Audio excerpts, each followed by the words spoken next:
Welcome student. Today we will discuss about state of matter. On the basis of physical properties, we can classify matter in mainly three states, and these three states are solid, liquid and gas. So today we will discuss about in three states of matter: solid, liquid and gas. So first of all, what are solid? ठीक है. Here we write some examples like pen, pencil, book, table, etc. These are solid. और liquid जैसे water, petrol, cooking oil. Gases के examples हो गए nitrogen, oxygen, CO2, carbon dioxide, CNG etcetera. ठीक है, ये सारे जो एग्जांपल्स हमने लिए हैं सभी ने इनके बारे में सुना हुआ है, देखा हुआ है. ठीक है, अब हम क्या करेंगे, जो सॉलिड, लिक्विड और गैसेज हमारी थ्री स्टेट हैं, इनकी प्रॉपर्टीज़ को हम पढ़ेंगे वन बाय वन. ठीक है, तो सबसे पहले हम लोग यहाँ पे पढ़ने वाले हैं जो फर्स्ट प्रॉपर्टीज आती है पैकिंग. ठीक है, और पैकिंग किस चीज़ की होगी, पार्टिकल्स की. और हमने इसके कैरेक्टरिस्टिक्स में पढ़ा था कि जो मैटर होता है वो वेरी वेरी स्मॉल पार्टिकल से मिलके बना हुआ है. तो सबसे पहले हम बात करते हैं सॉलिड में.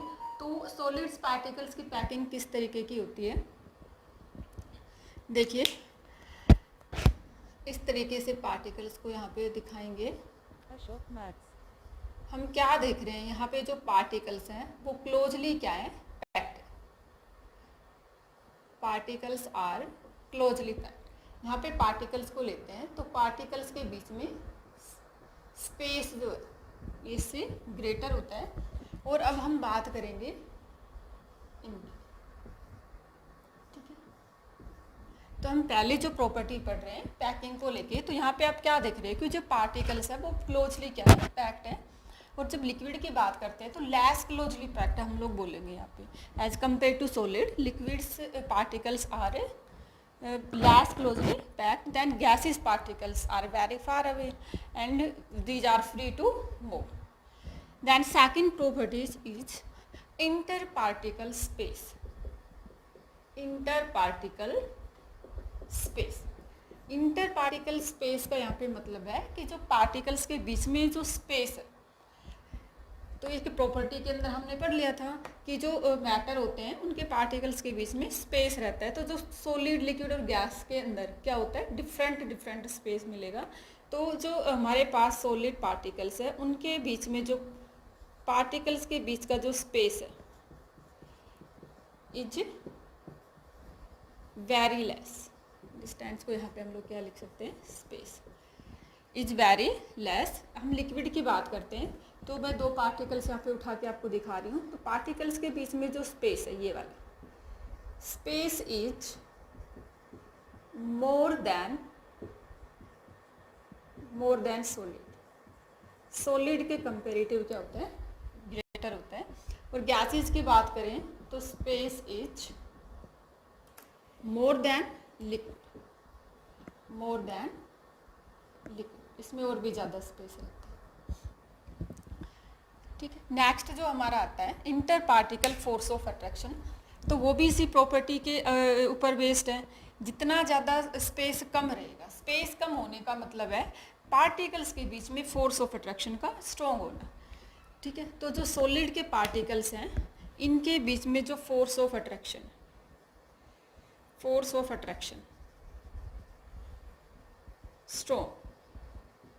स्ट्रॉन्गेस्ट बोल सकते हैं. कैसे होता है, स्ट्रॉन्गेस्ट होता है.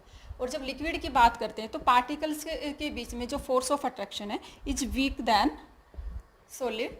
और गैसेस के पार्टिकल्स के बीच का जो फोर्स ऑफ अट्रैक्शन होता है very weak force of attraction होता है. इसी वजह से वो क्या करते रहते हैं, फ्रीली रहते हैं, मूव करने के लिए फ्री रहते हैं. देन नेक्स्ट जो प्रॉपर्टी आती है वो आती है shape and volume.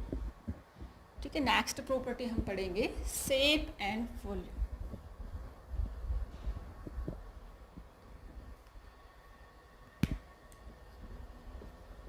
Shape and volume. तो क्या आएगा, definite shape and definite volume. Solid के पार्टिकल्स के बीच में जो फोर्स ऑफ अट्रैक्शन स्ट्रॉन्ग होता है, इस वजह से इसकी जो शेप होती है वो क्या रहती है, डेफिनेट रहती है, और इसका वॉल्यूम भी डेफिनेट रहता है। इट मीन्स ये चेंज नहीं होते।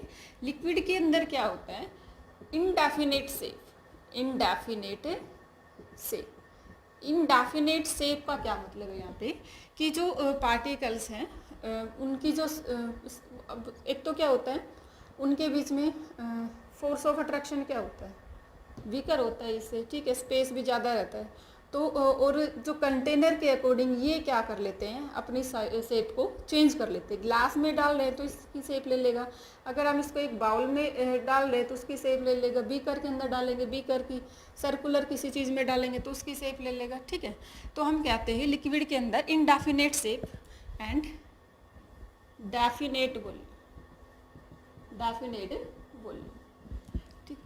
गैसेज की बात करते हैं तो indefinite shape and indefinite volume, indefinite shape and indefinite volume. Next जो प्रॉपर्टी हम लोग यहाँ पे पढ़ेंगे, कंप्रेसिबिलिटी। क्या पढ़ेंगे, कंप्रेसिबिलिटी।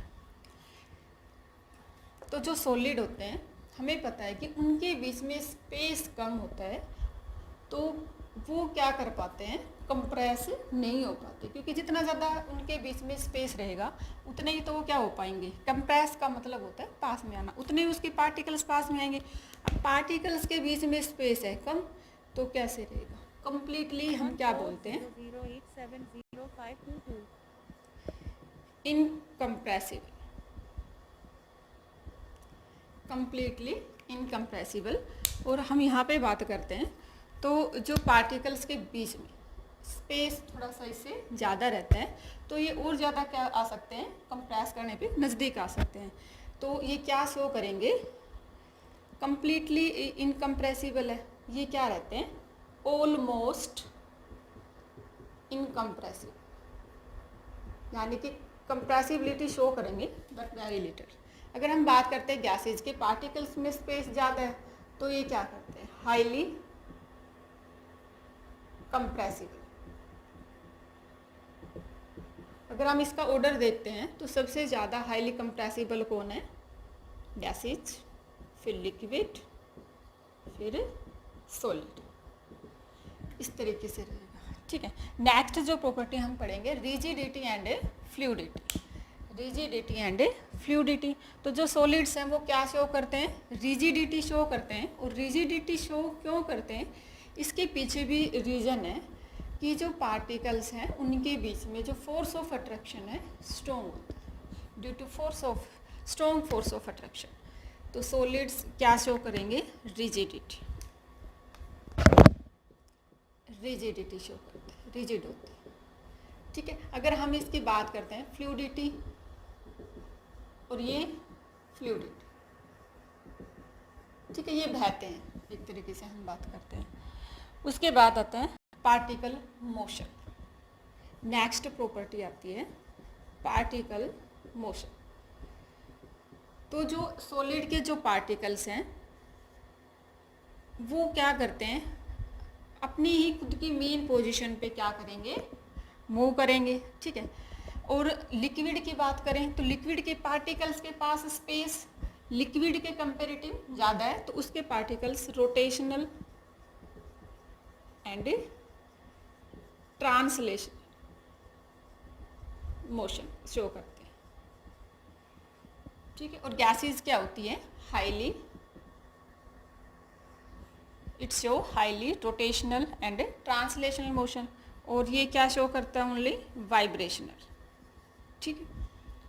ये वाइब्रेशनल तो करेंगे ही करेंगे साथ में, ठीक। नेक्स्ट जो प्रॉपर्टी आती है वो एनर्जी की हम बात करते हैं। तो जो सॉलिड्स हैं उनके पास जो एनर्जी है सबसे कम होती है। एनर्जी का ऑर्डर देखें तो सबसे कम एनर्जी सॉलिड, फिर उसके बाद किसकी, लिक्विड, और देन गैसेज, ठीक। नेक्स्ट आता है डेंसिटी। डेंसिटी, तो सॉलिड्स हैव, डेंसिटी की यहाँ पे बात कर रहे हैं, तो solids have greater density than liquid and gases, ये ऑर्डर रहेगा। कई बार पूछ लेते हैं, ऑर्डर में पूछ लेते हैं, which of the following state have high density, ठीक है, हाई डेंसिटी किसकी रहेगी, सॉलिड की। लास्ट हमारा बचता है डिफ्यूजन।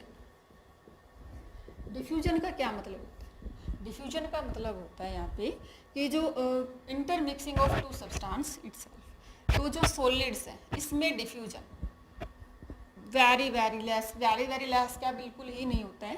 दैन लिक्विड की बात करते हैं तो वो क्या शो करते हैं, स्मॉल डिफ्यूजन शो करते हैं, ठीक है। और जो गैसेज होती है हमारी वो क्या होती है, हाईली डिफ्यूज कह सकते हैं। सबसे ज़्यादा डिफ्यूजन गैसेज में, फिर लिक्विड में, दैन सॉलिड के, ठीक है। तो these are the properties of state of a matter. इसके अलावा दो अदर स्टेट हम लोग पढ़ते हैं, एक प्लाज्मा एंड बीईसी, ठीक है। प्लाज्मा जो होती है वो क्या बोलते हैं उसको, सुपर एक्साइटेड स्टेट बोल देते हैं, ठीक है। जैसे जो भी स्टार्स वगैरह हैं ये साइन करते हैं, तो ये किसके कारण कर रहे हैं वहाँ पे, प्लाज्मा के कारण। दूसरा हम लोग लेते हैं बीईसी, बोस आइंस्टीन कंडेंसेट। इसमें क्या होता है कि वेरी लो डेंसिटी की जो गैसेज होती हैं, यानी कि एयर के कंपेरेटिव उन गैसेज की डेंसिटी बहुत कम होती है, जैसे लाइक हीलियम, हम इनको क्या कह देते हैं, बोस आइंस्टाइन कंडेंसेट। लेकिन मेन जो स्टेट होती है वो 3 होती है, सॉलिड, लिक्विड एंड